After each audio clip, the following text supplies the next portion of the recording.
Well, look who's back. It's a pleasure to have Mike Ham. Greetings from the Garden State back with us this morning on Jersey Magazine. Mike, before we get started on what we're going to talk about today, first, congratulations on your wedding and how was the day? Thank you. The day was amazing. Christy looked phenomenal. I looked really cool. I'll send you some pictures once we get them from the photographer. But it was such a fun day. We did it down in Asbury Park, which, you and I have talked about a lot. It's a big part of Christy and I's love story.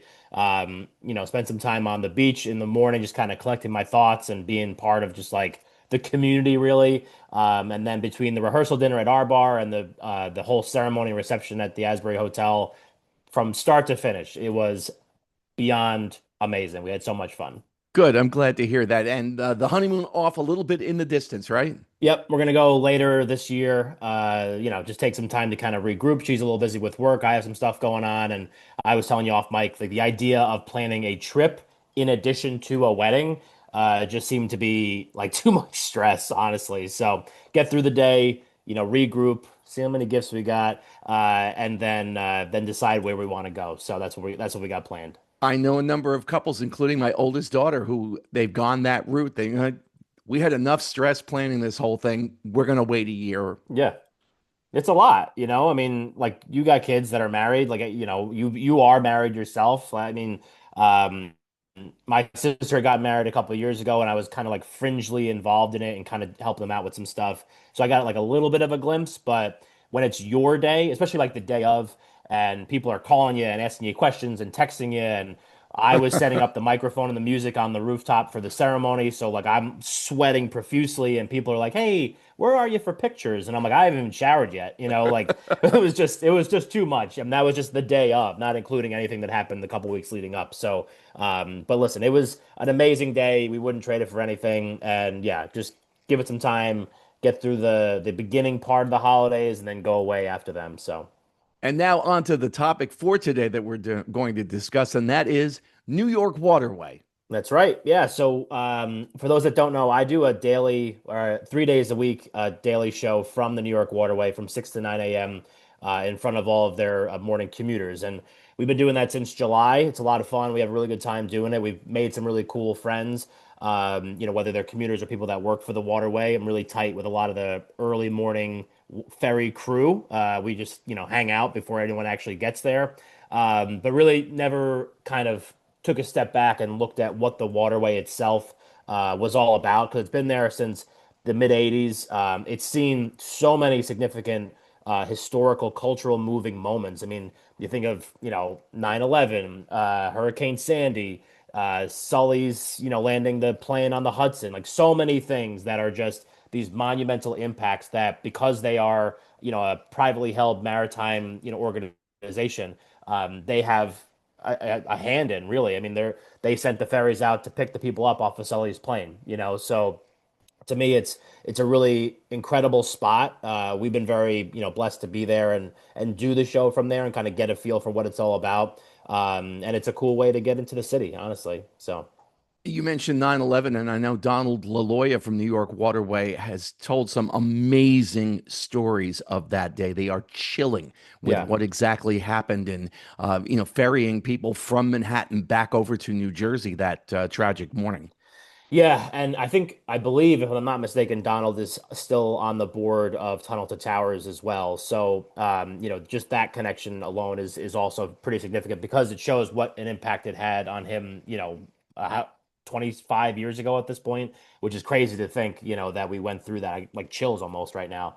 But just like, you see all the things that are going on and happening, and you never know like what that morning is going to bring. And he talked about, how the crew between the captains and the deckhands and all that, they're mariners first and foremost. And when it comes time for a crisis like that, they're, not technically first responders, but they're gonna respond and help out in any way that they can. And I think it just speaks to like I've gotten, like I said, a chance to meet some of those guys and girls that are running those ferries back and forth, and they're literally the best. They're the best people. And you could tell like when push comes to shove, they're gonna be there for you. Where do you do the broadcast from?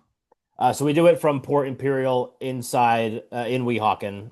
So right outside the door, or inside the door of Slip One, which is the ramp that takes you down to the ferry to get to Midtown. So There's a couple ferries that run out of there, one to Midtown, one to downtown, and we are in front of where people get on to Midtown.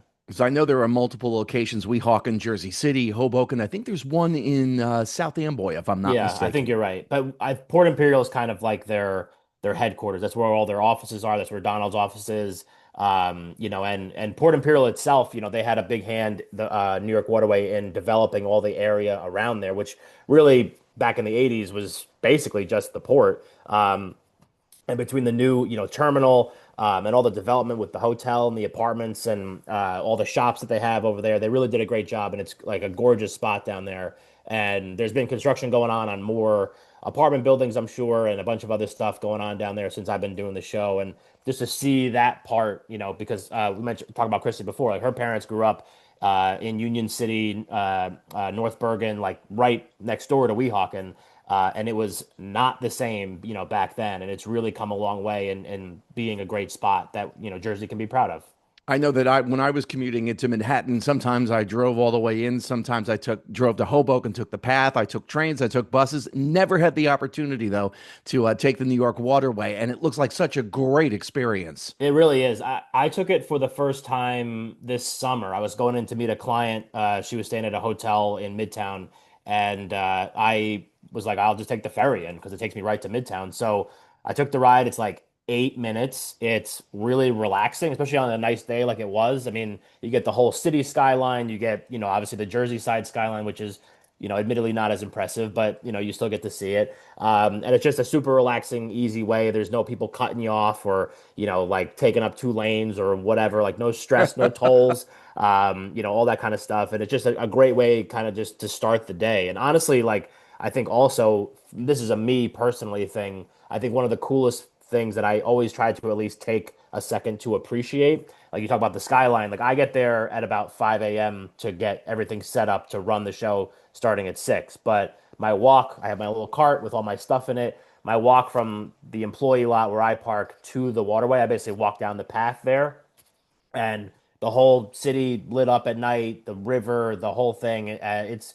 really breathtaking, and it makes you just realize like how big and every like, all that Manhattan is, and like the stuff, the city that never sleeps, and all that kind of stuff. It's really just like a cool moment for me to kind of take a chance to drink it all in as I walk in there. There have been two recent television shows that have been spotlighted, centered in New York City: Billions and Suits.